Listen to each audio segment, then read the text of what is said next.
Now Probert got the right hand free. He's loose with the right hand, and he starts to retaliate, and down goes Nyland, and the two of them are hammering each other. Knights of Columbus, that hurt. It's old-time hockey, the way you're supposed to play. You throw a little lumber if a guy gets in your way. You play like Gordie Howe or Eddie fucking Shore. We can't all be Gretzky's, the Muse or Bobby Orr's. Hey. The enforcer of all hockey podcasts. It's the Biscuit. It's the Biscuit. Damn it! Set goal regulation size or what?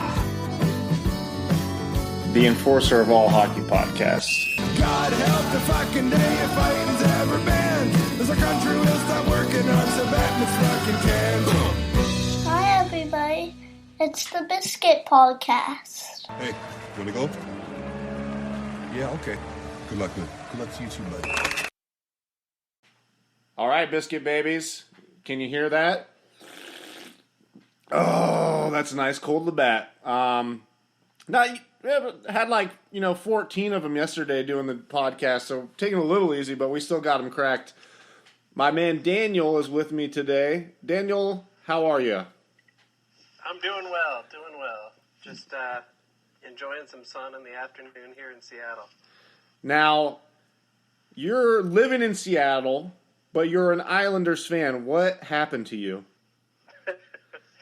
I'm a glutton for punishment and have a propensity for liking teams that wear blue and orange. I don't know. So, how long you been an Islanders fan? Almost since I get into hockey. So it was probably we're looking close to 40 years now. Oh, so you've seen them actually be good. Yeah, for that brief moment in time, they're a team to be feared. In the early 80s, the dynasty years, yeah, for sure. Now, how is the hockey scene out there in Seattle? I know you'll hear rumors about the NHL trying to get out there. Do you think there's actually a place for it? There's absolutely a place for it. Seattle itself proper has had a couple of they had a long history in the Pacific Coast Hockey Association back in the day, and it was kind of the WHA before there was a WHA. And then since then, since the mid-'80s, we've been running the Seattle Thunderbirds, which Barzal, Asner, and a few others have gone up to the Islanders from that team. And then there's also a close rivalry with Everett, which just sits about a half an hour north of Seattle, that has another WHL team. So between the two, there's a lot of hockey fandom, and there's quite a few, I forget what the USA hockey numbers are, but there's quite a few of adult hockey league players as well. So, and not to mention we're close to Canada, so a lot of people come down here and work when the economy goes bad up there. I dig it, man. I wish that it would just be the Thunderbirds would just be a pro team, because that's a fucking badass mascot. It is. I'd like to see something happen for sure in my lifetime. I'm sure it'll happen. Maybe you'll end up with Arizona up there or something. Yeah, maybe. All right, buddy. 41, 29, and 12 doesn't sound that bad, but when you play in the Metro, you got to do better than that. They traded everyone away last year? Yeah. Pretty much, go ahead. What's the game plan with that? To free up some money to not pay anybody to come play with Tavares? Or to pay Tavares. But yeah, with 134 points between, and quite frankly, a pretty good enforcer in Matty Martz and Matty Martin, Kyle Oposo, and Franz Nielsen, for their successful run in 2015. Right. That's 134 points that they just let go out the door. And after years of wanting them to do better, I wasn't the only Islanders fan with a WTF. It was shocking. I mean, one after the other, you're like, oh shit, that guy too. Oh shit, now him. Like, oh man, Okposo, going to Buffalo. Come on.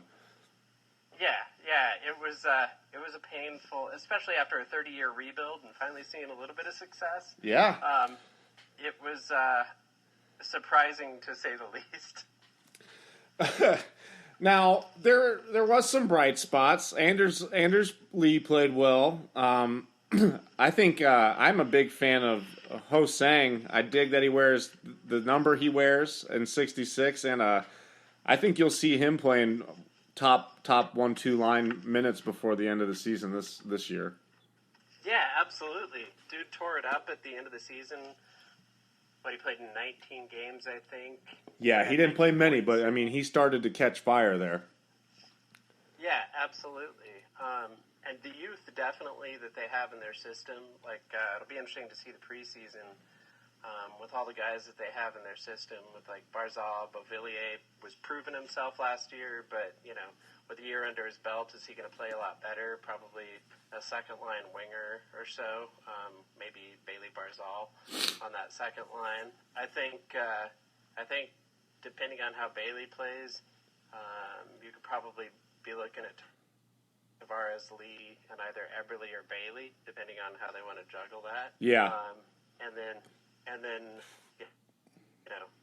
looking at the third and fourth, Ho-Sang, possibly second, possibly third, with like Nelson and Ladd down in that third line, and probably Kuhlman, Cizikas, and Clutterbuck down on that fourth line. That fourth line is pure shit.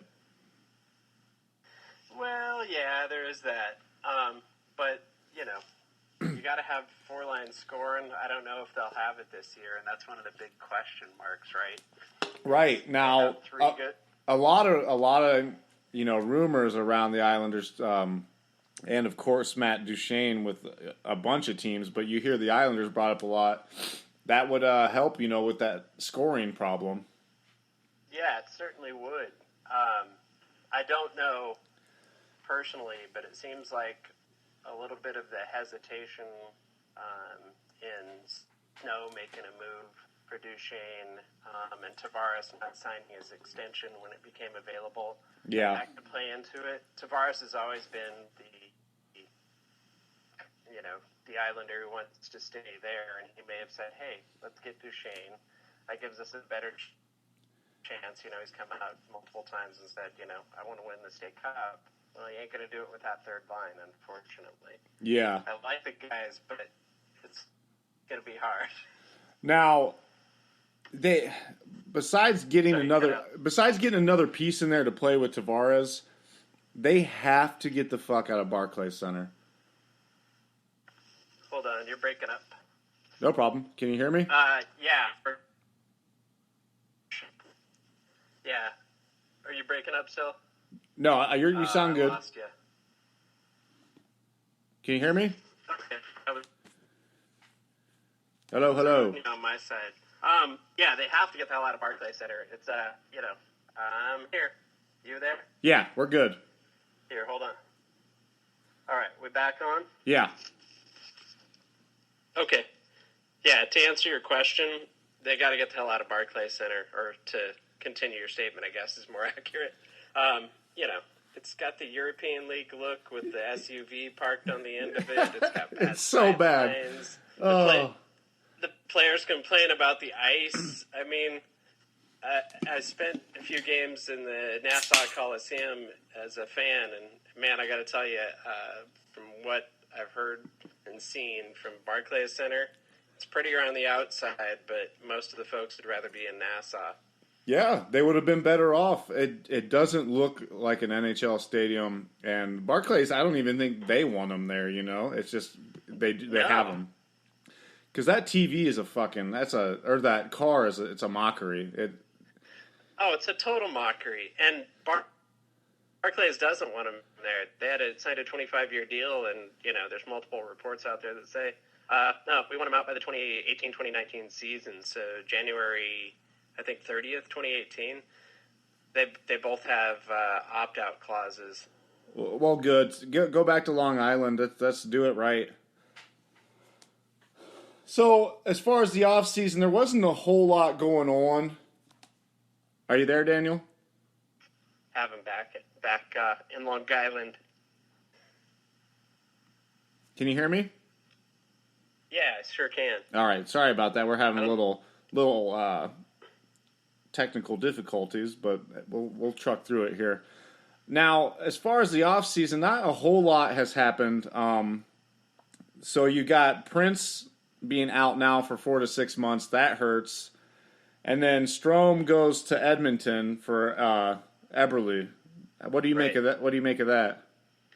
It's a toss-up, right? So Eberle's had some good seasons with one breakout season, but can he get back above 50 points? I don't know. Certainly he and JT have chemistry there, so, that might make either a good line mate or a good power play.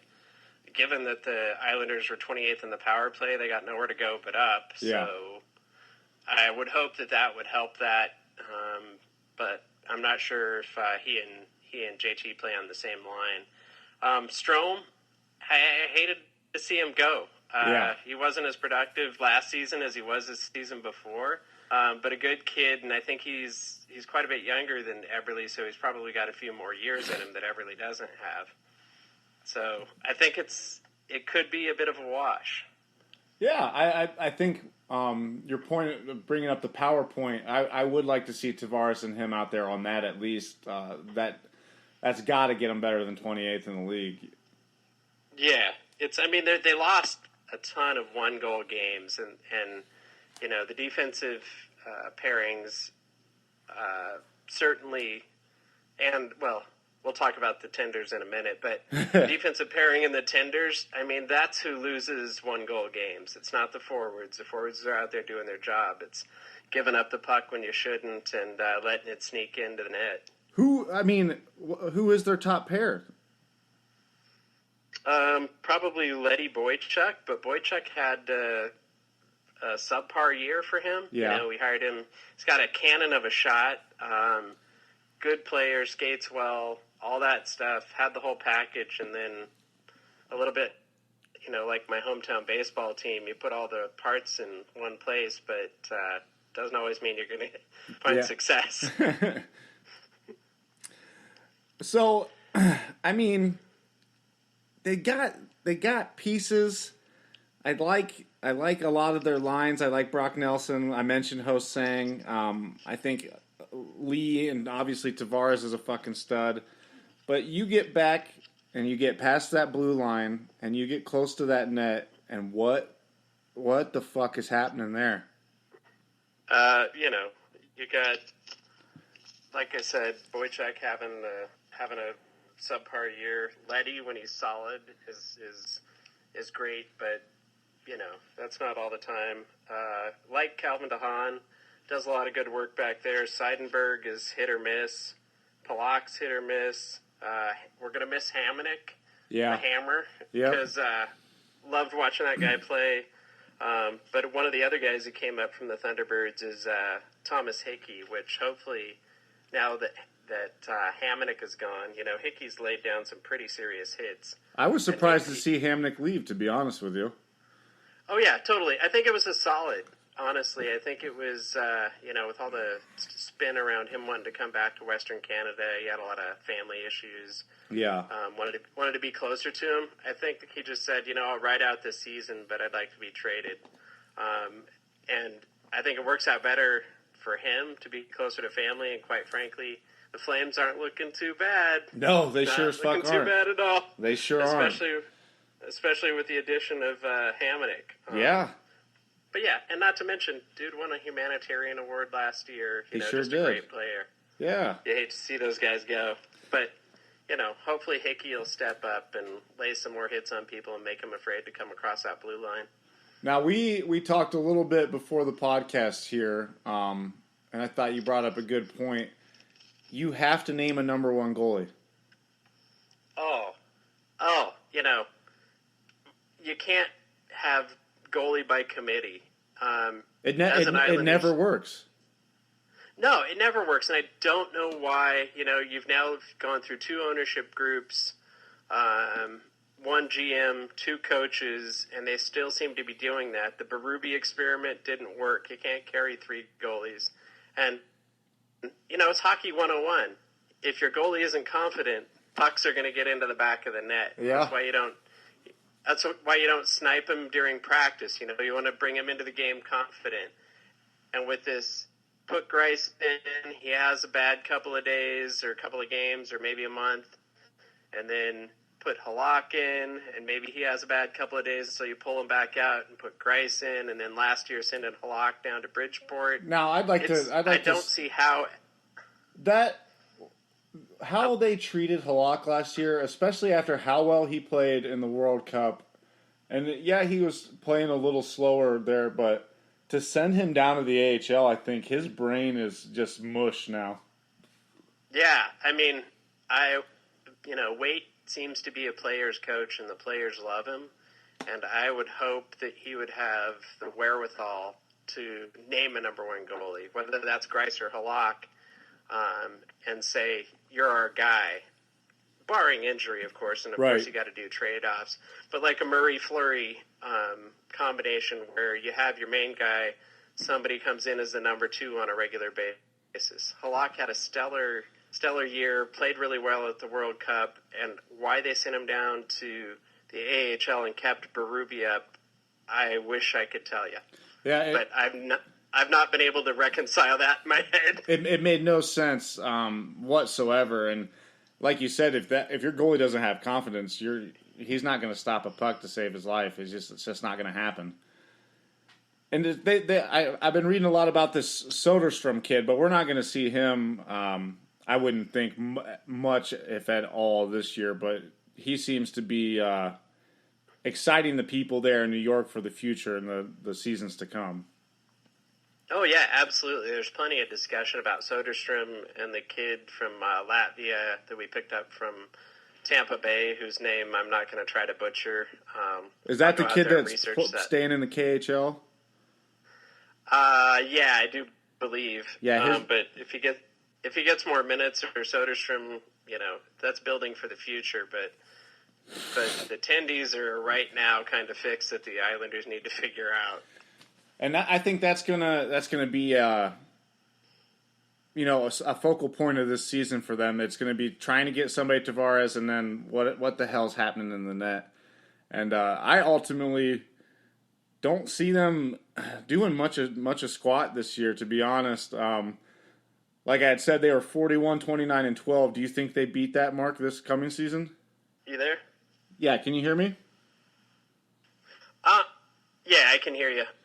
Well, it was the same record that the Preds had, exactly. And I think that they can beat the mark as long as people stay healthy.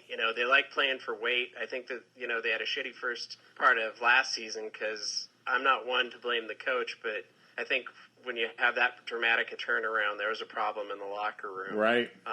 So I think that they do beat that mark, but like you said at the beginning, you've got Pittsburgh, Washington, the Rangers, the Blue Jackets. You have all these lined up, and that's kind of your the Blue Jackets and the Islanders kind of trade off that spot. But pretty much barring injuries, Pittsburgh, Washington, Rangers, Blue Jackets, one of those is going to come in the top three. Mm-hmm. And the Islanders are always on that wild card bump.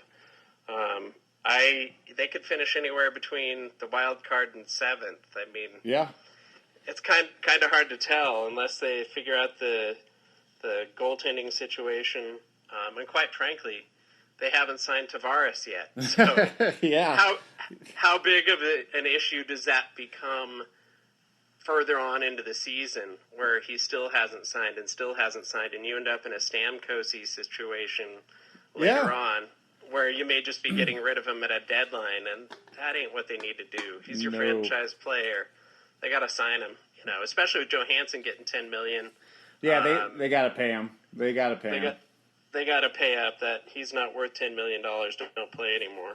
No, yeah, they got to pay him. So I don't see them making, like you said, the top 1, 2, or 3 in the Metro. Do you predict them to get a wild card? And I think the Hurricanes are something to watch out for this year too.